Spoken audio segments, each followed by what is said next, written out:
Խնդրեմ, ազգային ժողովի, եթե չեմ սխալվում, դուք այս գումարման ամենաերիտասարդ падգամավորն եք, չէ՞։ Այլևս ոչ։ Այլևս ոչ։ Տարեց։ Տարեց չէ։ Երկու երեխաների մայր այլևս։ Խնդրեմ։ Սիրելի հայրենակիցներ, մեզ հետևող սիրելի աշակերտներ, շատ ուրախ եմ, որ այսօր այս քննարկմանն եք մասնակցում, որտեղ թերևս ամենահետաքրքիր քննարկումներից մեկն է, եւ թվում էր, թե ամեն բան ասվել է եւ ամեն բան իր պատասխանը արդեն ստացել է, Արծվիկ Մինասյանը այստեղ մի միտք է ասում, որին ես արձագանքել չեմ կարող։ Այն միտքը, որը արտաբերում է պարոն Մինասյանը, ամբողջությամբ նկարագրում է մեր ընդդիմության վերաբերմունքը հայոց առաքելական սուրբ եկեղեցու նկատմամբ։ Ասում է դրես կոդ եք ուզում սահմանել, երբ որ խոսում է վեղարների մասին։ Պարոն Մինասյան, մեզ համար վեղարը դրես կոդ չէ։ Իսկ այ ձեր համար եւ որոշ եկեղեցականների համար վեղարը ոչ միայն դրես կոդ է, դա ձեր քաղաքական կապիտալի միակ աղբյուրն է։ Դուք հայ առաքելական սուրբ եկեղեցին վերածել եք ձեր նախընտրական շտաբի եւ վեղարը, այո, ձեր համար դրես կոդ է։ Եվ այս մասին է մեր նորոգման օրակարգը։ Այս մասին է, եւ որ մենք խոսում ենք, որ դուք դեմ եք գնում արժեքներին, մեր արժեքներին, մեր ինքնությանը։ Հայ առաքելական եկեղեցին մեր ինքնության մասն է եւ թույլ չենք տալու, որպեսզի այն վերածեք քաղաքական գործիքի։ Պարոն Մինասյան, երբ նեղն եք ընկնում, այստեղից ասում եք, այո, եկեղեցին չպետք է զբաղվի քաղաքականությամբ։ Մենք էլ ենք այդ ասում, բայց ես ինչ որ չեմ նկատել, որ դուք օրինակ Կտրիչ Ներսիսյանին, ով ի պաշտոնե փորձում էր նախկինում պահանջեր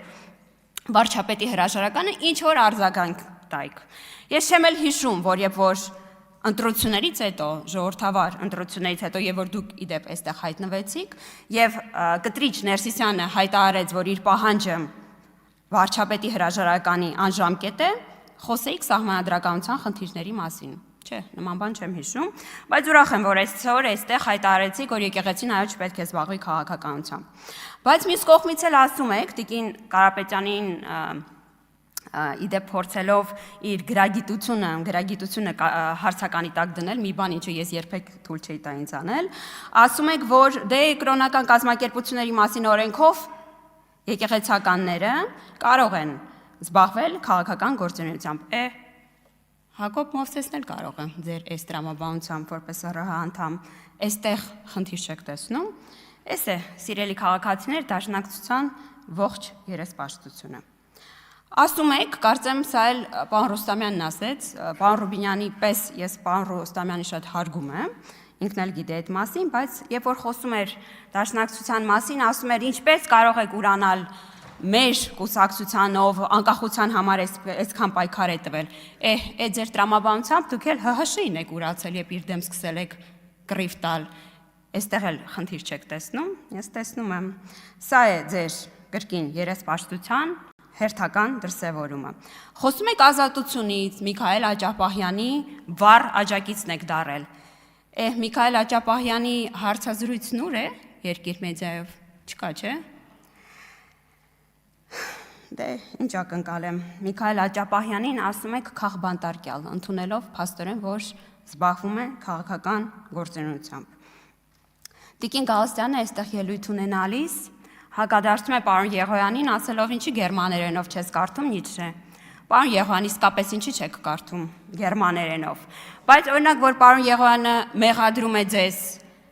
փողով մտավորականներին ստատուս գրելու մեջ, մեղադրում է ձեզ բռնաճնշումների մեջ, մեղադրում է ձեզ խոսքի ազատության դեմ ձեր պայքարում, դրան արձագանք իհարկե չկա։ Տիկին Գալստյան, ես կարծում եմ, որ Ռուբիկ Հակոբյանը մշակութային խտացված ձեր պատկերն է, եւ ես հպարտ եմ, որ դուք մեղադրում եք Հակոբ Մովսեսին, որ նա կարծես լինի, որ մենք կարծես լինենք իր մշակութային խտացված պատկերը։ Մեծ պատիվ է մեզ համար, Հակոբ Մովսես։ Դուք ազատության մասին չեք, դուք այդ ռեժիմում ապրել չգիտեք, բայց միանշանակ մահվան մասին եք դուք, բայց ձեր մահվան մասին չէ, այլոց մահվան մասին եք դուք, հարգելի դաշնակցականներ, իսկ մեր քաղաքացին ընտրել է կյանքը։ Հունիսի 7-ին մեր քաղաքացին ընտրելու է կյանքն ու խաղաղությունը։ Եվ ես ուրախ եմ, այսօրվա հնարավորության համար, որ դուք իրապես փակեցիք դաշնակցության էջը հայոց խորհրդարանական կյանքում։ Շնորհակալություն։ Հավանիչ տեսանյութը եւ բաժանորդագրվիչ նորությունները բաց չթողնելու համար։